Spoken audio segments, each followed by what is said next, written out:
മദ്യപിച്ച് വീട്ടിൽ വരുന്നതിനെ എതിർത്തതിന്റെ വൈരാഗ്യത്തിൽ എയർഗൺ ഉപയോഗിച്ച് വെടി ഉതിർത്തയാൾ പിടിയിൽ.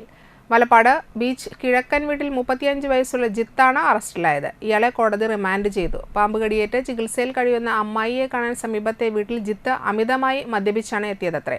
അമ്മായിയുടെ മകൻ ഹരിയുടെ ഭാര്യ ജിത്തിനോട് മദ്യപിച്ച് വീട്ടിൽ വരരുതെന്ന് പറഞ്ഞതിനാലാണ് വ്യാഴാഴ്ച രാവിലെ 8 വീടിന് നേരെ എയർഗൺ ഉപയോഗിച്ച് വെടിവെച്ചത്. ഹരിയുടെ വീടിന്റെ വാതിലിൽ വെടിയുണ്ട തുളച്ച് കേടുപാട് സംഭവിച്ചു. ഹരിയുടെ ഭാര്യ വലപ്പാട് പോലീസ് സ്റ്റേഷനിൽ പരാതി നൽകി. പോലീസ് എത്തി 2 എയർഗണ്ണുകളും പെല്ലറ്റുകളും സഹിതം ജിത്തിനെ പിടികൂടുകയായിരുന്നു. SHO MK രമേഷ്, SIമാരായ CN Abin, Antony Jimbil, probationary SI Jishnu, SPCO Anoop, CPO Sandeep എന്നിവരുടെ സംഘമാണ് ജിത്തിനെ അറസ്റ്റ് ചെയ്തത്. വധശ്രമത്തിനാണ് ഇയാളുടെ പേരിൽ കേസെടുത്തിട്ടുള്ളത്. ജിത്തിന്റെ പേരിൽ വലപ്പാട് അടിപിടി കേസും വീട് അതിക്രമിച്ച് ലൈംഗികമായി പീഡിപ്പിക്കാൻ ശ്രമിച്ച കേസും അടക്കം 6 ക്രിമിനൽ കേസുകളുണ്ടെന്ന് പോലീസ് അറിയിച്ചു.